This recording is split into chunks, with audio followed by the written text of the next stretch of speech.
What if I told you I died for 12 minutes? Not in a movie, not in a dream, but in real life on a rain-slicked highway. My name is Madison Taylor Brooks. I was 14, and on October 17th, a catastrophic car accident catapulted me from scrolling TikTok in the back seat to an experience that shattered everything I thought I knew about life, death, and what truly connects us. Our SUV flipped 3 times.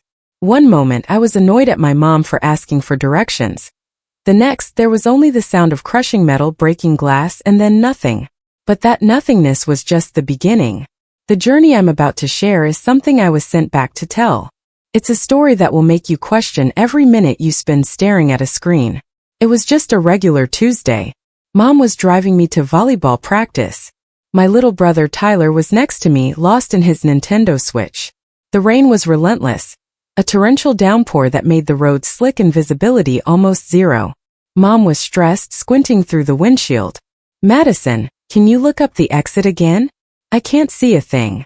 I remember huffing, irritated. I was midway through some viral dance trend video on TikTok, completely absorbed. That fleeting moment of annoyance, that refusal to look up, still haunts me. Then, out of the gray curtain of rain, a semi-truck. It materialized like a monster from a nightmare. Mom screamed a sound I'll never forget. Tyler's game clattered to the floor. My phone, my precious portal to the online world, flew from my grasp as our SUV began to spin. A horrifying, uncontrolled pirouette across 3 lanes of traffic.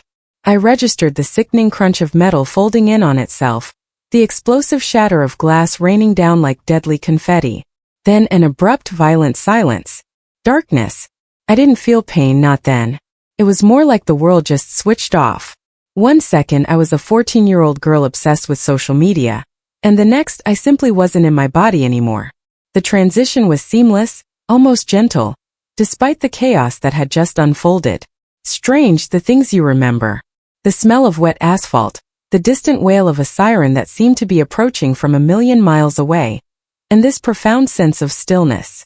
Suddenly I was floating. Not like in a dream, but a tangible, real sensation of weightlessness. I was above our mangled car, looking down at the scene.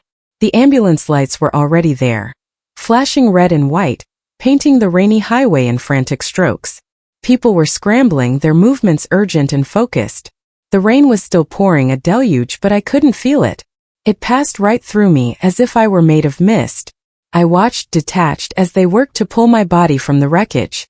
My favorite blue volleyball shorts, the ones I'd insisted on wearing, were torn and bloodied.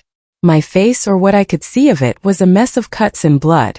Mom was there, a firefighter gently restraining her as she sobbed, her cries swallowed by the storm and the emergency sounds. Tyler was already being attended to, being moved towards an ambulance. I tried to call out, "Mom, I'm okay. I'm right here." But my voice made no sound. She couldn't see me, couldn't hear me. I was a ghost at my own accident. Then the scene began to shift. Everything started to get incredibly bright. The flashing lights, the rain-swept highway, my mom's anguished face. It all started to recede, fading into an all-encompassing brilliance. I felt a distinct pull, a gentle but irresistible force drawing me upwards and forwards, through what felt like a tunnel made of pure, warm light. It wasn't frightening. In fact, it was the opposite. It felt like stepping into the warmest sunlight on the first perfect day of summer. A feeling of profound peace and homecoming settling over me. And that's when I saw him. Jesus. He was standing there at the end of the tunnel, and he was nothing like the pictures in Sunday school. There are no words to truly describe him. Light and indescribable living light poured from him, yet somehow I could still see his face, his features. His eyes, they looked right through me, not in an accusatory way, but as if he knew every single thought I'd ever had, every mean text I'd ever sent, every silly TikTok video I'd ever posted, every secret I'd ever kept. And yet, in those eyes there was only love. An unconditional, overwhelming love that washed over me, cleansing every fear, every insecurity. When he smiled, it was like I was finally truly home. Not our house back in Oak Ridge, but a deeper, more fundamental home, a place my soul recognized.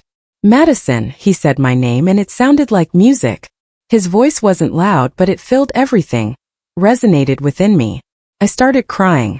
Not sad tears, but tears of, I don't know, release? Joy. It was like feeling everything beautiful and good all at once. All the love I'd ever craved. All the peace I never knew I was missing, it was all there, in his presence. Am I dead? I managed to ask. For a little while, he said, his smile gentle. But I have something to show you first. Something important. He reached out his hand. When I took it, the warmth spread through me and instantly we were somewhere else. It was a vast, almost infinite room. Thousands, maybe millions of screens floated in the air, like disembodied windows. On each screen I could see kids.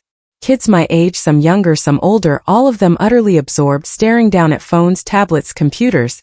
Their faces were illuminated by the cold glow of their devices. What is this? I asked, a sense of unease creeping in. Jesus looked at me, and his eyes held a profound sadness. This, Madison, is what I see every day.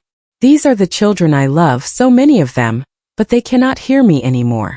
Their attention is captive. As we moved through this strange digital gallery, I could see more clearly. Each screen showed someone hunched over, scrolling mindlessly, swiping, tapping. Their eyes looked empty, vacant. But the truly disturbing thing was what surrounded each person. Around each child, these dark, shadowy figures lurked, whispering insidious things into their ears, their forms flickering like distorted smoke. What are those? I whispered, instinctively moving closer to Jesus. The enemy's workers, he said, his voice grave. They speak lies through the screens. They amplify insecurities, sow discord, and addict them to the superficial, pulling them further and further from truth, from connection, from me. He brought me to one screen. A girl, maybe my age, was crying, tears streaming down her face as she scrolled endlessly through Instagram. Around her neck was what looked like a heavy, dark chain, and at the end of it, tethered to her, was her phone. With every swipe of her finger, the shadows seemed to add another link to that chain, making it heavier, more binding. Her name is Emma, Jesus said softly. She believes she is worthless because she doesn't look like the filtered, curated images she sees. She spends 6 hours, sometimes more, every single day comparing herself to illusions, to carefully constructed lies. The shadows tell her she's not pretty enough, not popular enough, not good enough. I felt sick to my stomach because that was me. That was exactly me. I remembered crying in my bedroom just weeks before because Kylie, a girl from school, had posted pictures from her lavish birthday party, a party I wasn't invited to. I'd spent 3 hours that night, scrolling through everyone's perfect lives, each post making me feel smaller, more inadequate, more alone. Jesus touched the screen and suddenly I could hear Emma's thoughts, a torrent of self-loathing. Nobody would care if I wasn't here anymore. Look how happy everyone else is. What's wrong with me? But that's not true, I said, my voice filled with a pain that mirrored hers. People would care. She matters. You understand now, Madison, Jesus said quietly. But she cannot hear the truth anymore. The voices from her screen, the whispers of the shadows, are too loud. They've drowned out her own worth, her own light, and my voice trying to reach her. We moved to another screen. A boy, maybe 12, was engrossed in a violent video game.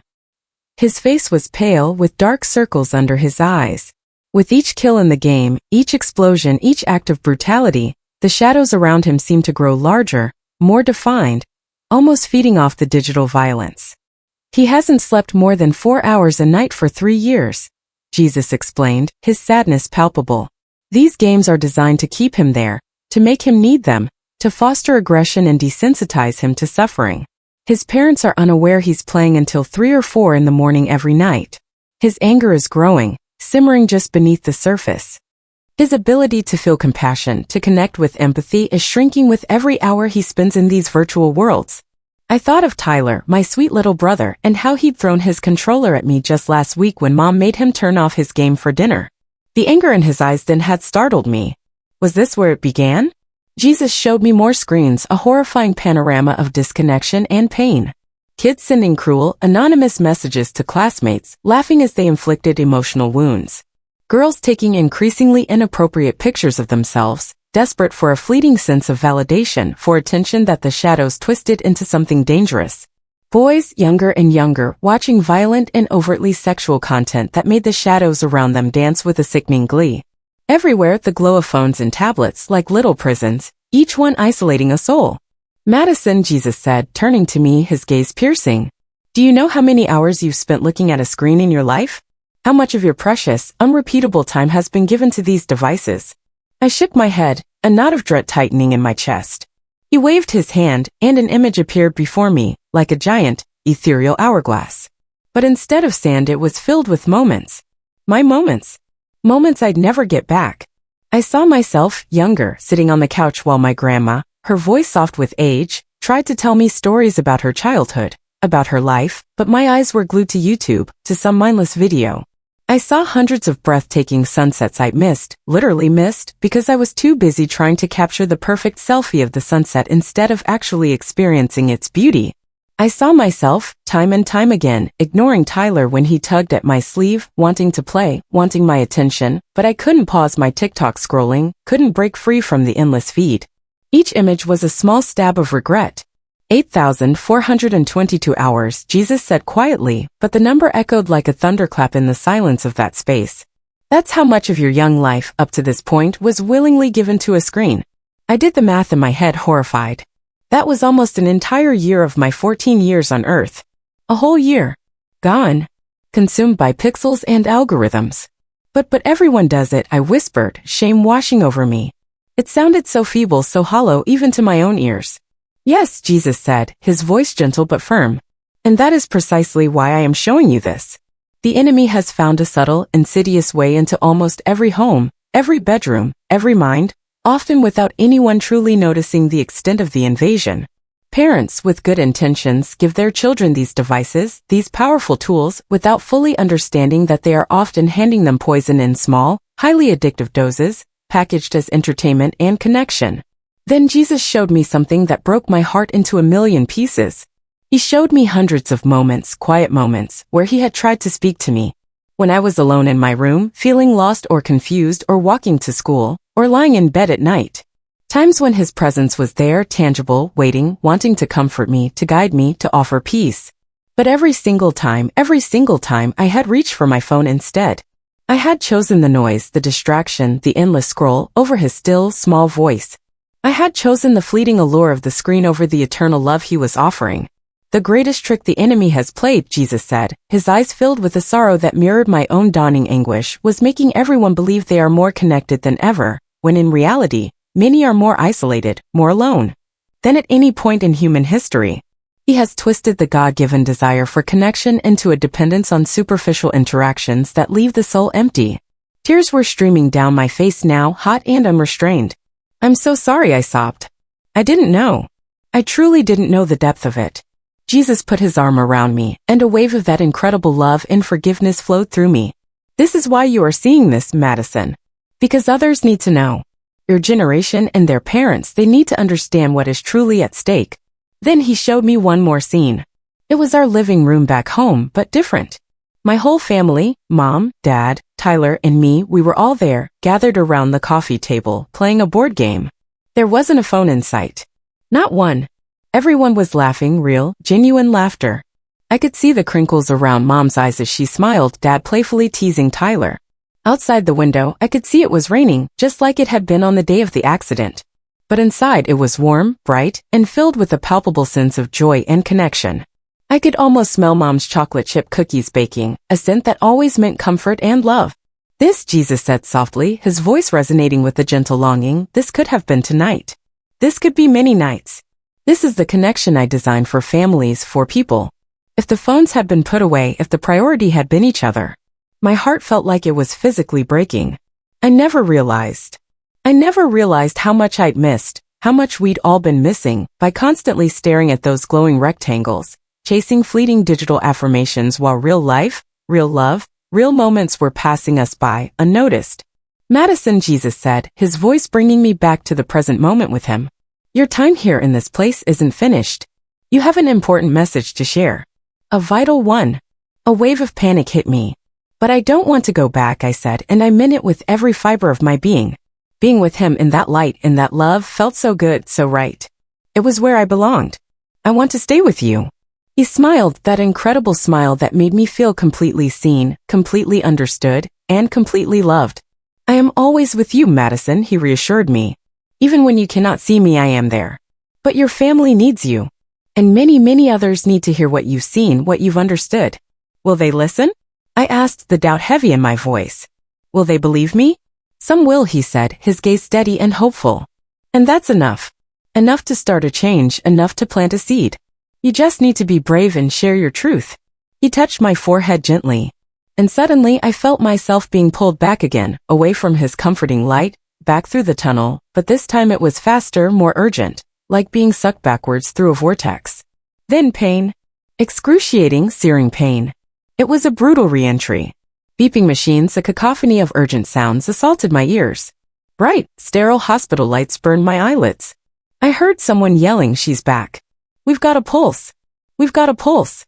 I gasped for air, a ragged, desperate sound, my chest burning as if I'd swallowed fire. My entire body throbbed with an agony I couldn't have imagined. I tried to move, but my left leg wouldn't respond. There was a tube down my throat gagging me. The doctors called it a miracle. They said my heart had stopped for 12 minutes. 12 minutes. They said I should have severe brain damage if I survived at all.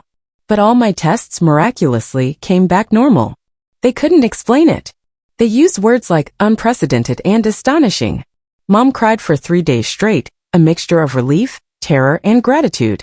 Dad, who had been away on a business trip, rushed back and refused to leave my hospital room once he arrived, his face a mask of worry and love.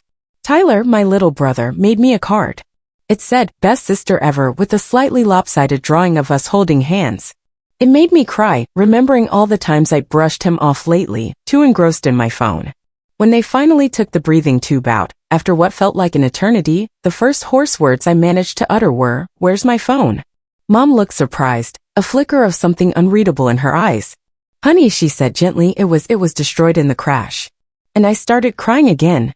Not because I missed my phone, not because I mourned its loss, but because I was profoundly, overwhelmingly relieved it was gone. That single, broken device symbolized the chains I had just been shown. It took weeks of slow, painful recovery, before I could articulate everything I'd seen, everything I'd experienced. At first, I was terrified they wouldn't believe me. Who would believe such a story? But something had fundamentally changed within me, a shift so profound that they could see it, feel it. I wasn't the same Madison. The first night I was home from the hospital, my body still aching, my voice still weak, I asked everyone to do something strange. I asked them to put their phones in a basket in the middle of the living room. There was a moment of hesitation, a confused silence. Then slowly, one by one, they did. And then I told them. I told them about the accident from my new perspective.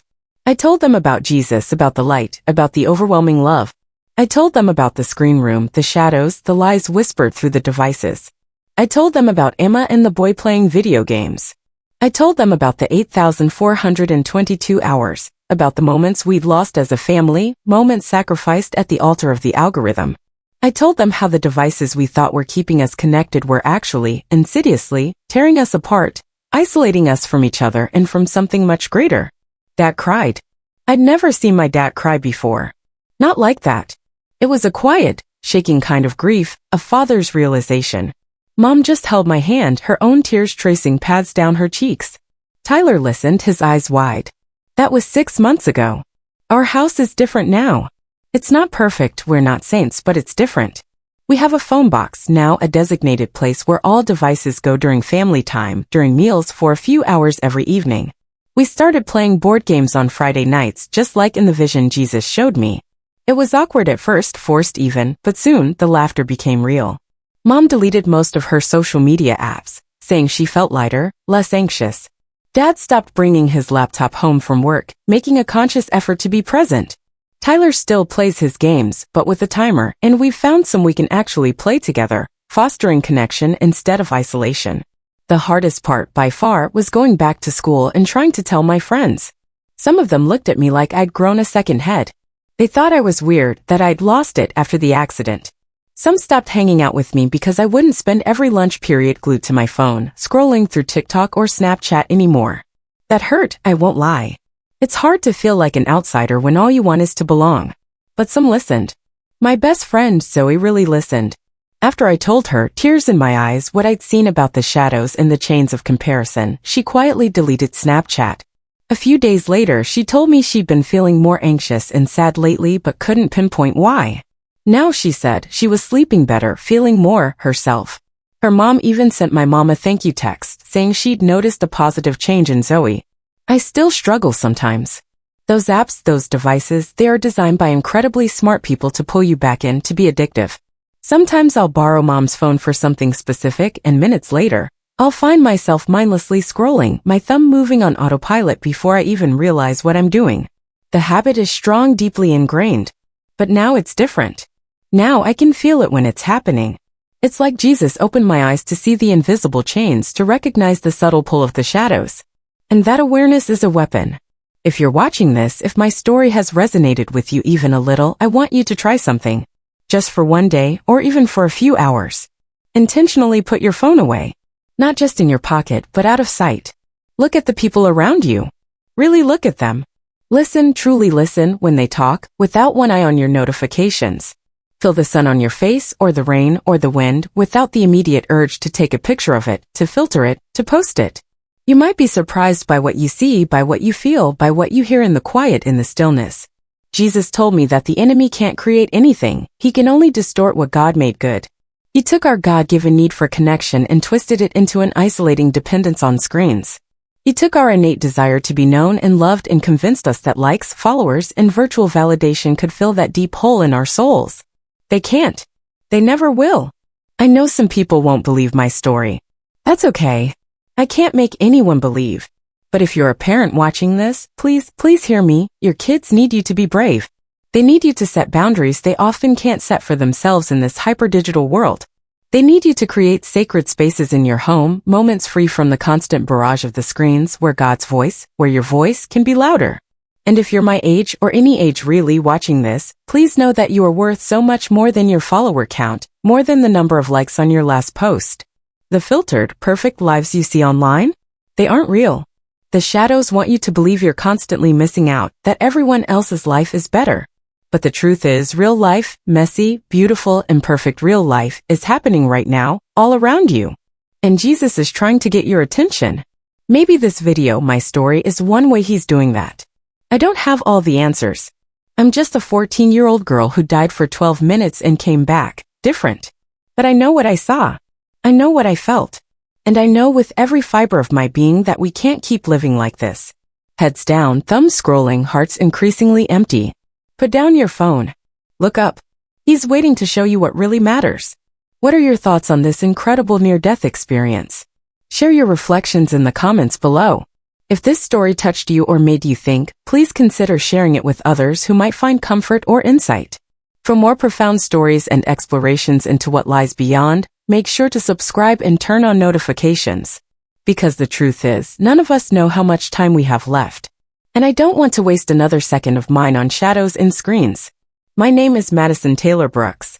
I died on October 17th. And Jesus sent me back to tell you.